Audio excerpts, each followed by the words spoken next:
Good morning, ladies and gentlemen. November Charlie for X-Ray Lima. As I say, North Carolina for extreme lovers, and I'm not. Just Dom, the darling old man.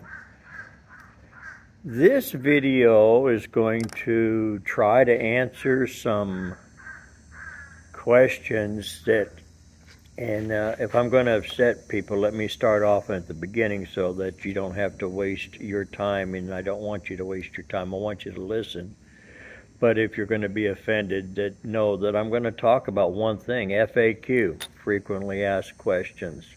There's a lot of new people that we need to take under our wing, whether we're an active activator or an active hunter, experienced or learning to be experienced, that type of thing, okay? A lot of these folks, and they're asking questions on the air on Facebook, and that's not the Bible. But some people get very snippy, and we don't need to share that. We should try to find a positive. Yes, they probably have not read the frequently asked questions, and I stress that many times. There's a lot of answers.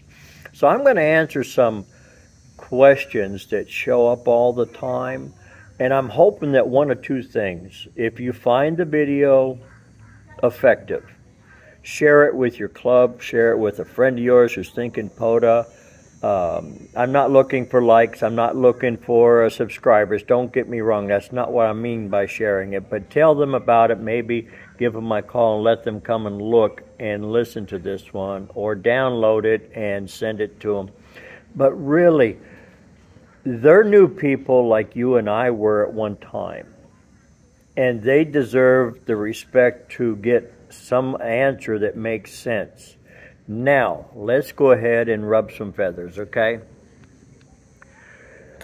You live near 6 parks, but the closest POTA park is an hour away, and you want your 6 parks added. Well, let's put it bluntly, not now. Until the development team and those above us who've created this hobby in Parks on the Air have got what they want done, the foreign entities, and those parks uploaded and set up, there's no more U.S. parks presently going on. So if you're new and you want to get a new park and you think it should be, stop.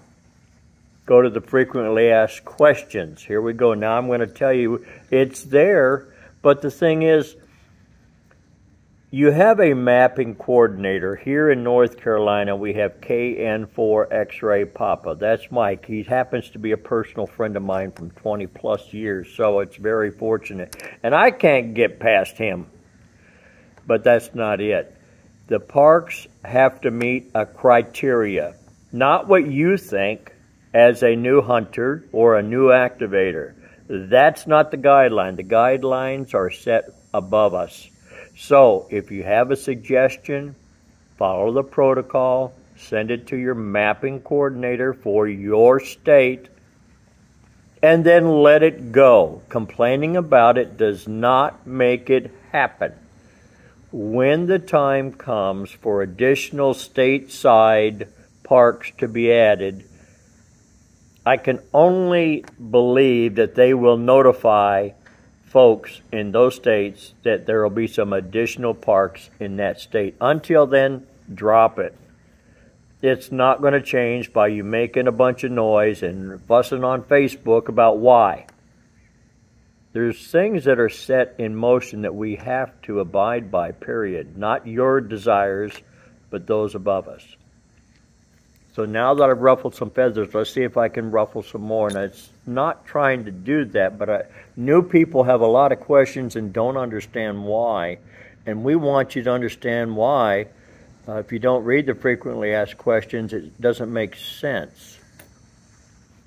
When you go out to a twofer or a threefer, that's where you have 2 parks that interject with each other, not butt up against each other. There's the difference.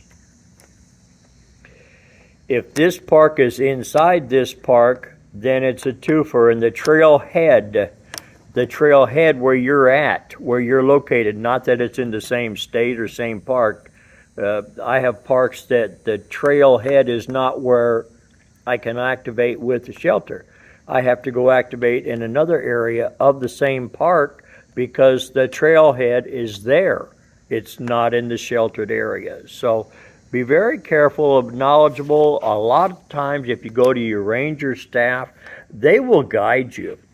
Mountain to Sea Trail is the one that I use quite frequently, and I have subscribed to their emails and so forth, and I get their interactive map, so I know that where I go, where I operate from, that location is on the trail.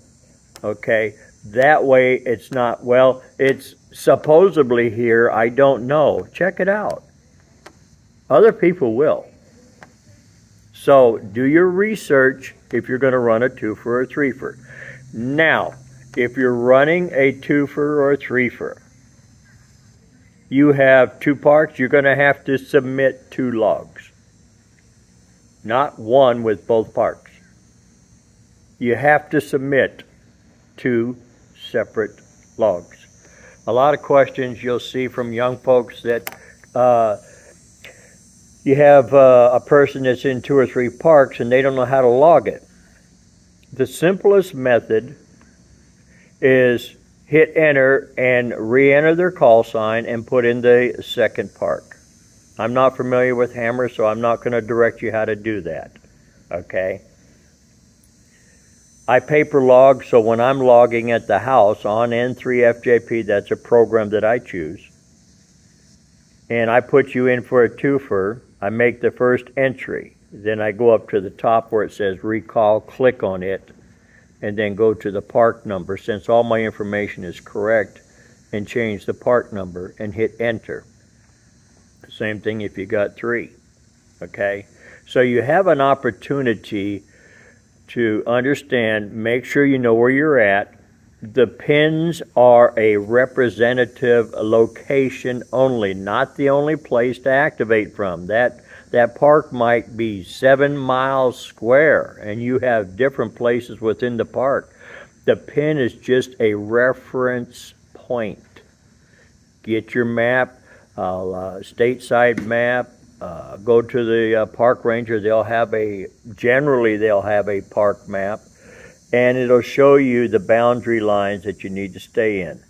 That's your research as an activator. That's your responsibility to know where you're at, not somebody else's, not Parks on the Air's. That's your responsibility. Now, let's say you go to a park, and there's a gate, and it's locked, and guess what? You can't back up to it and aim your antenna over the top of it and think you're activating the park. The guidelines say you and your equipment must be inside the park, not next to the gate. That's a gray line for some people. They're saying, who's going to know? I'm going to know if I happen to drive by you and know the gate is locked. So don't back up to a gate and say nobody's going to know the difference. Get your equipment in the park. The equipment means your radio, your antenna.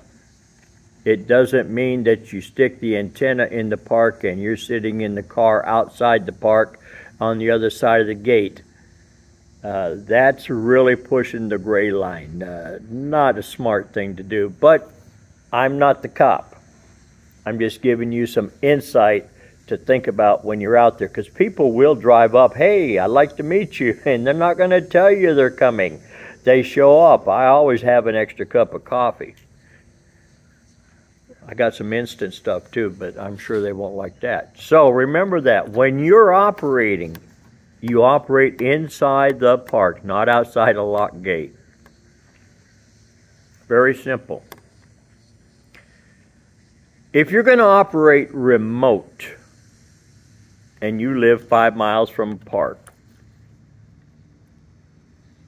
okay, so you're going to drive to the park and you're going to get inside the guidelines. You're following there. And you're going to operate that park remotely. Is your antenna in the park? Is your transmitter in the park? If they're not, operating remote inside that park is not a legitimate contact. Very simple. All apparatuses, antenna, transmitter, need to be inside the park with you. However you log in is strictly up to you. There's no best way. The easiest way for me, myself, and I, all three of us agree, and I've been doing it this way for a long time, is paper and pencil. Because I can spill coffee and still flip the page over, dry it off, and keep on writing, where if I spill it on a device, then I have a scenario called frustration sets in. Oh, I can't do nothing now because the device don't work. The device was never there 50 years ago. We used pencil and paper back then, and we wrote down the contacts, and you could still do it today. So keep that in mind.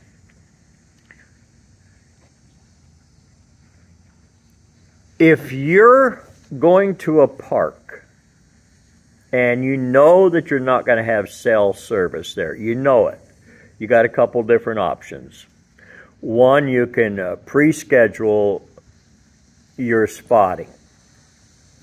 And some folks will do it. They know they're 5 miles away from where they are going to activate from, but they don't have cell service there, so they'll post a spot for that park number. Their call sign should be on the air in a half hour, should be on. Look for me. They're trying to make you aware of it. So if you're one of the hunters out there and you hear them, here's where we ask you to really help out. Learn how to possibly use the spotting page to spot somebody, to help that activator, because many times we're driving out in areas we have no idea where we're going. We have no idea of the coverage of any type of cell service. And you being able to spot us is awesome. You make our day happen.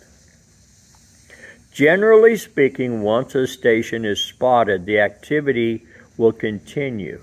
And that's where, as you sitting at home, if you're spinning the dial and you're running into people and you know they're not spotted, take the time. If you're looking at the spotting page and you're going down it, feel free to use the spotting page to send a 59 North Carolina and respot them. There's nothing worse than looking at a spot on the spotting page and it says 25 minutes ago, so you don't know if they're still there or not. They could still be there. See if you can make a contact. And even if it says 25 minutes and you made the contact, spot them again. Pat them on the back. Give them a little opportunity to stay busy out there. Okay? The spotting page is a friendly place. And for me, I'll be honest with you, I fear, as an activator, not having cell service. I really do. I don't have the stomach for it, I guess. I don't know. But I try very hard, and I've been on some parks where all of a sudden cell service was gone. And if it wasn't for our faithful hunters that are respotting us, it'd be a nightmare. Okay? You new people, you're always asking the same questions, and it's okay because you got to get an answer, but there is no best antenna. It's what works for you. The biggest thing is, what can I afford? I use several different types of antenna. I often think that mine is the best in type of antenna, but I'm not going to try to convince you of that. When I go out, I have more than one type of antenna, more than one end-fed antenna. Why? Because things happen, things get broke, things snap. Don't set yourself up for failure if you don't have to. Not everybody can afford to have 2 or 3 antennas in the car or in the truck. And when you first start out activating, you don't have to have the biggest and the best to meet with the big boys. The propagation is your angel. A piece of wire in a tree can work just as well at 5 watts, and I talk with Tim in California regularly with his 5 watts. And we have Eric in Hawaii regularly. He talks stateside. He doesn't have to have the biggest and the best. Just have wire and an antenna that works for you, what's convenient for you to put up, what's easy. Those are elements that when you get out to a park that are important. What is easy and quick for me? For those of you drive in, drive out, you want to do a rove, you got your ATOS. I'm fortunate to have one. Excellent antenna. I don't have to get out of the car. I don't have to do a hamstick rotation. But it's pricey. But I'm also 70 years old and I get funny looks when I stand outside of the side of my car. Ham sticks work great. Don't ever feel that a ham stick is insufficient. It works excellent. Ask Brian, N2 Bravo Tango Delta. Ask his thought process on it. Go look at his profile. Go see his numbers. Oh, he runs a couple ham sticks on the back of a Ford. Whether it's a Chevy, Ford, it don't make a difference. He runs ham sticks, and they work well. Not up in the tree high, but they work well.